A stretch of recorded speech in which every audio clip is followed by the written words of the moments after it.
What's got you trippin', human? Is it the vibe between my legs? Final part. I can temporarily alter my appearance to approximate your species, she explained. Not perfectly, but enough to avoid casual detection. You can look human? Liam was stunned. Why didn't you do that from the beginning? It requires significant energy, which I was conserving for repairs. Her expression softened. And there was no need to conceal my true form from you. The simple honesty of her statement touched him unexpectedly. Show me, he said softly. Neera closed her eyes. A subtle vibration seemed to emanate from her form, and her skin began to shift. The blue hue faded gradually to a warm olive tone. Her tendrils seemed to contract and transform, becoming dark hair that fell to her shoulders. When she opened her eyes, they were still unusual, a deep violet color that might pass for an unusual but human shade. Liam stared, transfixed. She looked human, yet not quite. There was still something otherworldly in her bearing, in the grace of her movements, but she could potentially pass as human at a distance or in poor lighting. This is incredible, he breathed. It is temporary, she reminded him, and incomplete. Close inspection would reveal inconsistencies. Still, Liam shook his head in wonder. It might give us the edge we need. They worked through the night, Liam using his knowledge of the local terrain to plan their next moves, while Neera prepared what she called a concealment protocol for her vessel. By dawn, they had a strategy, risky but potentially workable. We'll go to the ship first, Liam said, shouldering his pack as the first light of day filtered through the windows. Activate the camouflage, then head north into the national forest. I know some remote cabins where we can lay low until we figure out our next steps. And the components we need?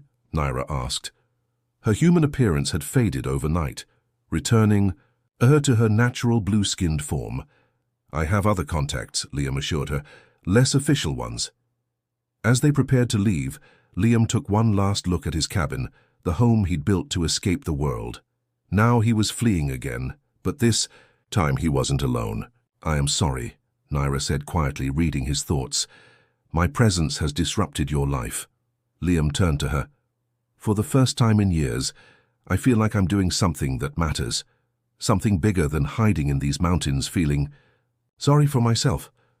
Her tendrils rippled, and she placed a cool hand against his cheek, the first deliberately intimate gesture she'd made. Your mind resonates with remarkable clarity when you speak truth. The moment was interrupted by the distant sound of helicopter rotors. They're coming, Liam said, moving toward the door. We need to go now. As they slipped into the forest, the morning sun cresting over the mountains behind them, Liam felt a strange elation beneath his fear.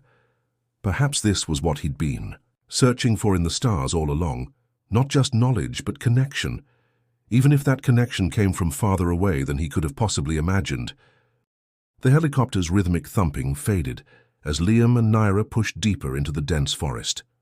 3 days had passed since their hasty departure from the cabin, 3 days of careful movement through wilderness, avoiding trails and staying beneath the canopy whenever possible. They had successfully implemented the camouflage protocol for Neera's vessel, which now mimicked the surrounding vegetation so perfectly that Liam had trouble locating it even when standing mere feet away. The transformation had drained Neera considerably. She explained that redirecting the vessel's remaining energy to external systems had required complex mental interfacing. Now they were making their way toward an abandoned ranger station Liam knew of, tucked deep in the national forest where they could regroup and formulate a longer-term plan.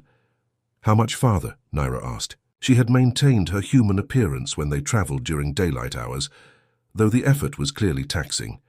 Even in her human form, there was something ethereal about her movements, too fluid, too precise. About 2 miles, Liam replied, consulting his topographical map. We should reach it before sunset. Neera nodded, conserving energy by speaking little. Her now dark hair was pulled back in a simple ponytail, and she wore clothes borrowed from Liam, a flannel shirt that hung loosely on her frame and hiking pants secured with a belt. The disguise was convincing from a distance, but up close the unusual violet of her eyes and the faint luminescence that occasionally rippled beneath her skin when her concentration slipped would give her away. As they walked, Liam found himself reflecting on how quickly his life had changed. Just a week ago, his biggest concern had been calibrating his telescope for the meteor shower. Now he was effectively a fugitive, helping an extraterrestrial evade government capture. The absurdity of it almost made him laugh. "Your mind is turbulent," Neera observed quietly. "Just thinking about how crazy this all is," he admitted. "Regrets?" she asked, her voice carefully neutral. Liam glanced at her. Even in this human disguise, there was something about her that called to him, a connection he couldn't explain but couldn't deny either. "No," he said firmly. "No regrets." They reached the ranger station as the sun began to set. It was a small rustic cabin built in the 1950s and abandoned when budget cuts led to consolidation of ranger resources.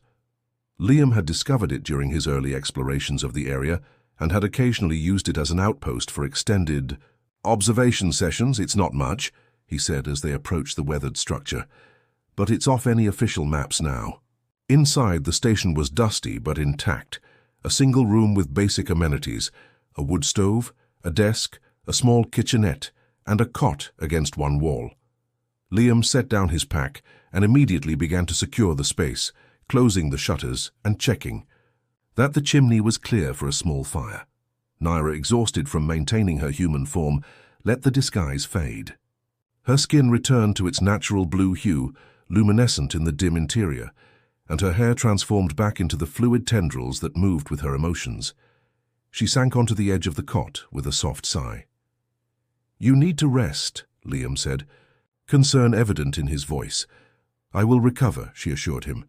"The physical transformation requires significant energy regulation."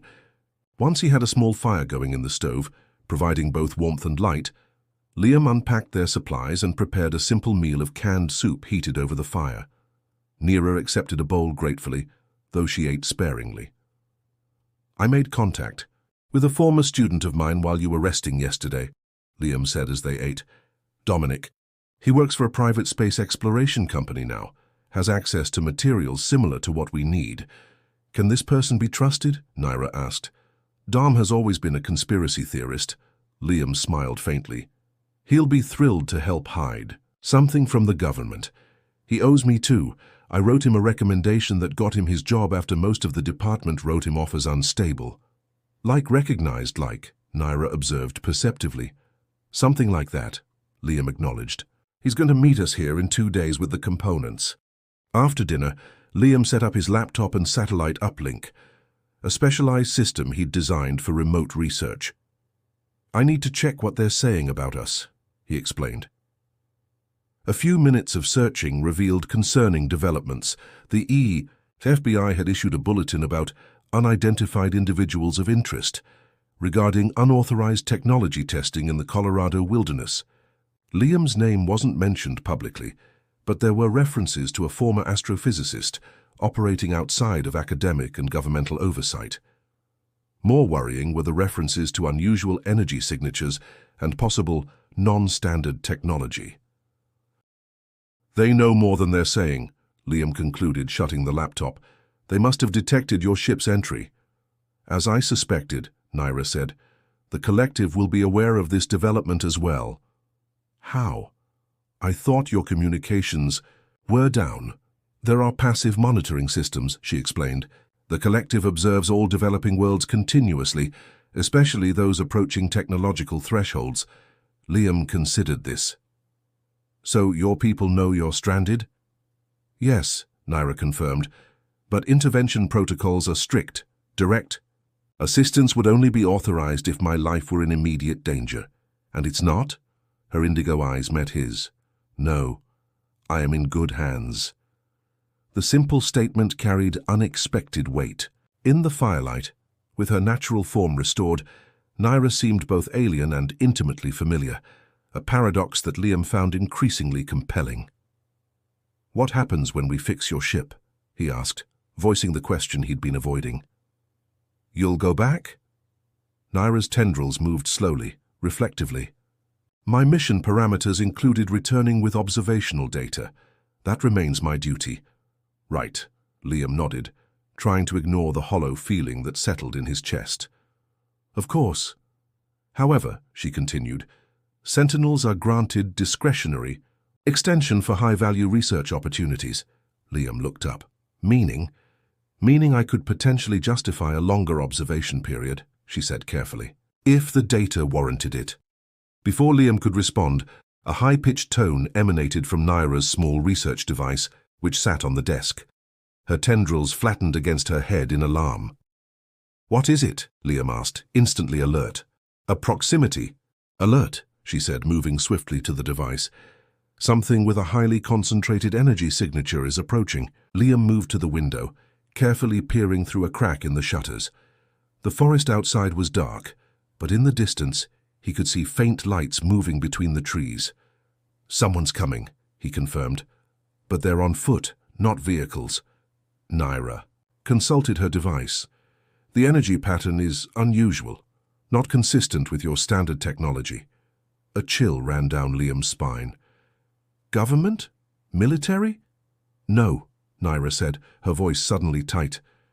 Luminar. Your people? Liam was stunned. But you said they wouldn't intervene. They would not, she agreed, her expression troubled. Unless circumstances have changed significantly. The lights drew closer, and Liam could now make out two humanoid figures moving with the same fluid grace that Naira possessed. Their skin glowed with a more intense blue luminescence, visible even from a distance. We should run, Liam suggested, already gathering their most essential supplies. No, Naira said firmly. They will have sensed us already. Concealment is impossible from sentinels. She moved to the door, her posture straightening, tendrils perfectly still, in what Liam now recognized as her formal demeanor. Stay behind me, she instructed. Let me speak first. When she opened the door, the two figures were already in the small clearing before the ranger station. They were clearly of Naira's species, though taller and with more elaborate tendrils that moved with greater complexity. Their clothing was similar to what Naira had worn when she first emerged from her vessel. Form-fitting suits with glowing accents. Both carried small devices similar to Naira's but more advanced in design. The foremost figure spoke in a language unlike anything Liam had ever heard, flowing sounds that seemed to ripple through the air itself. Naira responded in the same language, her stance defensive. The exchange continued for several moments, growing increasingly tense. Liam couldn't understand the words, but the emotional undercurrents were clear. Disagreement, challenge, resolution. Finally, Naira turned to him. Liam, these are senior sentinels Tavek and Rhea. They have been dispatched to retrieve me and my vessel. The taller of the two, presumably Tavek, spoke in perfect English. Your assistance to our colleague is acknowledged, human. But this matter now falls under collective jurisdiction. They want me to return immediately, Naira explained, her tendrils moving agitatedly. The detection of my vessel by your authorities has triggered emergency protocols. What happens to her if she goes back? Liam asked Tavek directly. That is not your concern, the senior sentinel replied coldly. It absolutely is my concern, Liam countered, stepping forward. Naira crashed. I helped her. I've been hiding her from my own government. I think I've earned some answers. The second sentinel, Rhea, studied him with obvious curiosity. The human shows unusual neural activity, she observed to Tavik, consistent with Naira's reports. Reports? Liam looked at Naira, confused. You've been reporting on me? Naira's tendrils flattened in what he now recognized as distress. All observations are automatically recorded, she explained. It is standard protocol. So I've just been part of your research all along, Liam said, a coldness settling in his chest. Everything between us, just data collection. No, Naira stepped toward him. That is not enough, Tavek interrupted. Naira, you will prepare for immediate extraction. Your vessel's concealment protocols have been located and will be deactivated for transport. And what about him? Naira gestured to Liam. His government is searching for him because he helped me. Not our concern, Tavek replied dismissively. Natural consequences of interference. That is unacceptable. Naira's voice took on a hardness Liam had never heard before. I formally invoke Sentinel Protection Protocol for an essential local asset. This declaration seemed to shock the senior Sentinels. They exchanged glances, and Rhea spoke rapidly in their language. The protocol is meant for indigenous information sources, Tavek replied stiffly. Not individuals who have seen our true form. He has assisted in maintaining our concealment, Naira countered. Without him, exposure would have been certain. A tense silence followed. Liam looked between the three aliens, feeling like he was watching a power struggle whose rules he didn't understand. Finally, Tavek spoke again. The collective will need to review this invocation. Until then, we will extend provisional protection. He fixed Liam with an intense stare. But he comes with us. Comes with you where? Liam asked. To the extraction point, Rhea explained, her tone gentler than Tavek's. A secure location where we can safely remove Naira's vessel without detection. Liam looked at Neera, who met his gaze with a complex emotion he couldn't fully decipher. Do I have a choice? There is always choice, she said softly. But your government forces are closing in on this location. They will arrive within hours. How? Do you know that? We intercepted their communications, Tavek stated. Your assistance to Neera has been classified as a matter of national security. They are deploying specialized units. Liam ran a hand through his hair, mind racing. So my options are go with you or be arrested for treason. Great. I would not let them take you, Naira said with unexpected fierceness, but resistance would potentially expose my people's existence more broadly. The implication was clear. She would protect him, even at the cost of revealing herself, but doing so would violate her most sacred protocols. Okay, Liam nodded. Decision made. I'll go with you, but I want answers, real ones, about what happens next. You will have them, Naira promised, relief evident in her posture. They gathered their few belongings quickly. Outside, Tavek activated a small device that created a shimmering field around their group. Perceptual deflection, Naira explained, quietly to Liam. We will be effectively invisible to standard observation. As they moved through the darkened forest, Liam walked beside Naira, the senior sentinels leading the way with sure steps. Was any of it real? He asked in a low voice. Or was I just an interesting specimen the whole time? Neera's tendrils reached out, almost touching his arm before withdrawing. Among my people, mental resonance cannot be falsified, she said softly. What you felt from me was genuine, Liam. More genuine than I was permitted to express. Something in her tone made him believe her, despite his doubts. So what happens now? Now, she replied, gazing ahead to where the senior sentinels walked. We face the collective's judgment together. The word together echoed in Liam's mind as they continued through the night, moving toward an uncertain future that seemed to be rushing toward them with the inevitability of colliding stars. The extraction point turned out to be a remote mountain plateau, accessed via a series of switchbacks so narrow and treacherous that Liam doubted any human ventured there voluntarily. By the time they reached it, dawn was breaking, painting the sky in shades of pink and gold that reflected off the crystalline structures the senior sentinels had deployed around the perimeter. Dimensional stabilizers, Naira explained when she caught Liam staring at the elegant formations that resembled nothing so much as giant, translucent snowflakes. They will create a controlled transit field. In the center of the plateau, Tavek and Rhea were conferring over a holographic display that seemed to hover in mid-air, showing complex patterns Liam couldn't begin to interpret. Naira's vessel had already been transported here, though Liam hadn't seen how, and now sat gleaming in the morning light, its camouflage deactivated to reveal its true iridescent surface. They're preparing for immediate departure, Neera said, watching her colleagues with a troubled expression. Her tendrils moved restlessly, betraying her agitation.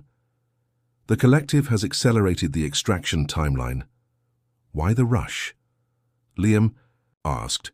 Your government's response has been more aggressive than anticipated, she replied. Multiple agencies are now involved, including military units with advanced detection capabilities. And what about me? Liam gestured to himself. What's the plan here? Drop me off somewhere with a good cover story and a pat on the head for helping the alien visitor. Naira turned to face him fully, her indigo eyes intense. The Sentinel protection protocol I invoked is binding. It requires that sources essential to a Sentinel's mission be protected from adverse consequences. Meaning? Meaning you cannot simply be returned to your life, she explained. Your government would detain and interrogate you extensively. The risk of exposure is too great. A cold realization settled over Liam. So I'm as much a liability as an asset now. To the collective, yes, Nira admitted, but not to me. Before Liam could respond, Tavek approached them. The senior Sentinel's expression was solemn. The transit window opens in 20 minutes, he informed them. Final preparations are underway. He focused on Liam. The collective has reviewed Nira's invocation of the protection protocol. They have authorized limited remediation options. What does that mean exactly? Liam asked, trying to keep his voice steady. 3 possibilities, Tavek stated clinically. First, memory adjustment. We remove all knowledge of our existence from your mind and return you to your life prior to Nira's arrival. Liam felt sick at the thought. Pass. Second, relocation. We establish a new identity for you in a different part of your world, with sufficient resources to begin again. Better, but still not great, Liam muttered. Third, Tavek continued, showing no reaction to Liam's comments. Accompaniment. You depart with us, becoming an official subject of collective study. I'd be a lab rat, Liam translated. You would be the first human to directly observe our civilization, Tavek corrected. A unique position. With what status? What rights? That would be determined by the collective council, Tavek replied, which wasn't reassuring in the slightest. Nira stepped forward. There is another option, she said firmly. One guaranteed under Section 7 of the Sentinel Protocols. Tavek's tendrils flattened against his head, the first strong emotion Liam had seen him display. That is not applicable here. It is precisely applicable, Nira countered. A Sentinel may claim personal research extension with a non-collective subject who demonstrates exceptional perceptual alignment. What are you talking about? Liam asked, looking between them. Rhea had joined them, her expression more thoughtful than Tavek's. Nira is invoking an ancient provision, she explained, originally established for Sentinels who developed significant mental resonance with individuals from observed cultures. A provision that has not been used in 8 generations, Tavek added pointedly. Because the collective has become increasingly isolationist, Nira replied, her tendrils rippling with emotion. We observe but never connect. We study but never learn through direct experience. It is a flaw in our current methodology. Tavek drew himself up taller. This is not the time for your philosophical objections to established protocols. It is precisely the time, Nira insisted. The resonance between Liam's mind and mine is documented in my research data. The patterns are unmistakable, a rare synchronicity that occurs perhaps once in 1,000 worlds we observe. Liam watched this exchange with growing understanding. Nira wasn't just arguing for his protection, she was fighting for something more profound. You want to stay, he said quietly. That's what this is about. Nira turned to him, her tendrils stilling. Yes, she admitted, but not just as a sentinel observing your world, as myself. With you. The simple declaration hung in the air between them, honest and vulnerable in a way that transcended species. Rhea stepped forward, placing a hand on Tavek's arm. The data supports her claim, Tavek. I have reviewed it. The neural harmony is exceptional. The fire collective will never approve, Tavek insisted. They must if the protocols are followed, Rhea countered. And I, as senior sentinel, will endorse the application. Tavek's tendrils moved in patterns of frustration, but he finally gave a curt nod. I will submit it for review, but final approval would take time we do not have.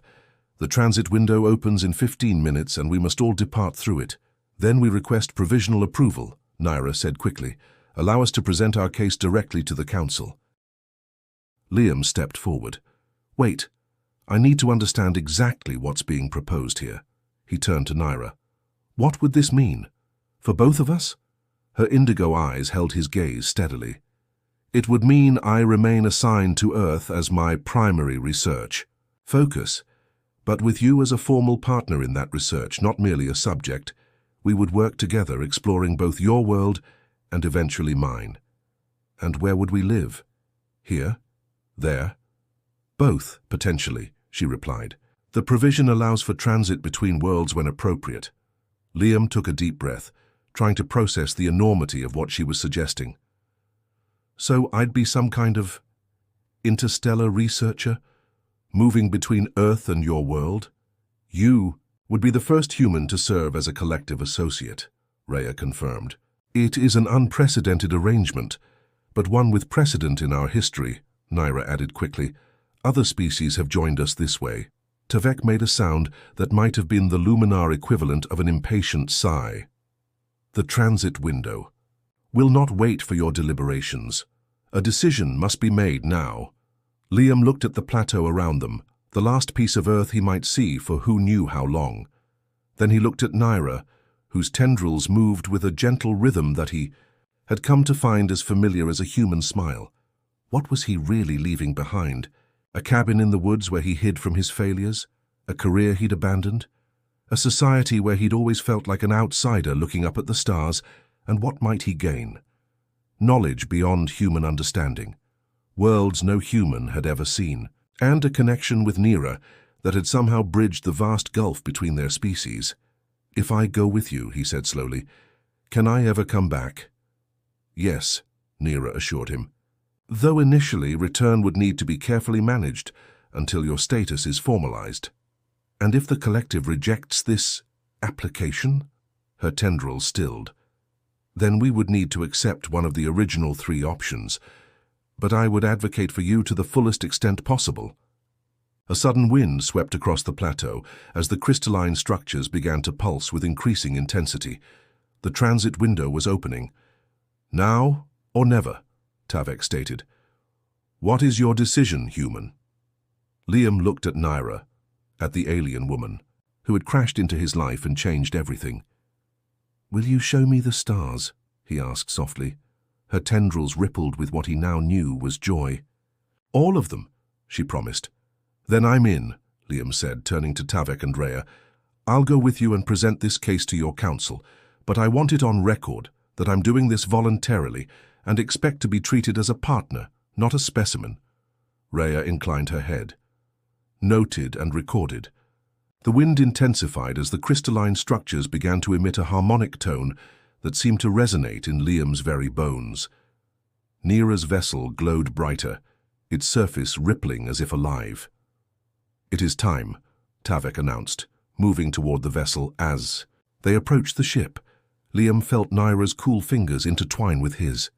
Are you certain? She asked, her voice barely audible above the rising harmonic. Liam squeezed her hand. I've spent my life looking up at the stars, wondering if we're alone. Now I know we're not. How could I possibly turn back? The vessel's entrance formed as they approached, the mercury-like surface parting to admit them. Inside, the control surfaces were alive with swirling patterns of light. Tavek and Rhea moved to what appeared to be the primary control area, while Nira led Liam to a secondary position. The transit may be disorienting for you, she warned. Your physiology is not adapted to dimensional folding. I'll manage, Liam assured her, though his heart was pounding. Place your hands here, she instructed, guiding his palms to a smooth surface that pulsed with light. And focus on this. She touched his forehead gently. The connection between our minds will help stabilize you during transit. As the vessel sealed itself, Liam felt a moment of panic, the finality of his decision suddenly overwhelming. But then Naira's consciousness brushed against his, a sensation like a cool wave washing over heated sand.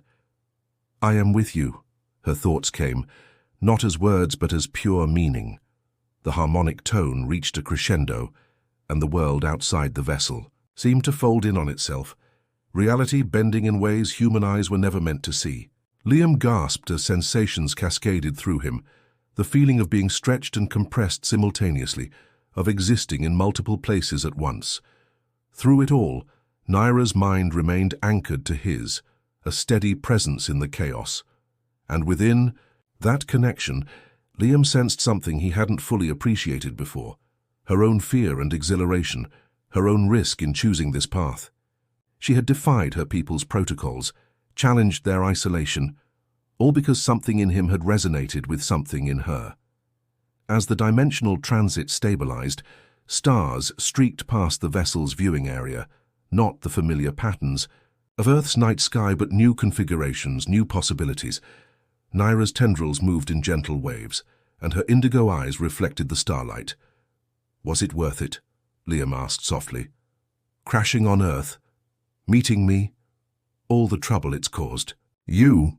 Naira's expression softened, and her mind touched his again, sharing not just thoughts but emotions, a complex blend of certainty, hope, and something that, despite the vast differences between their species, could only be described as affection.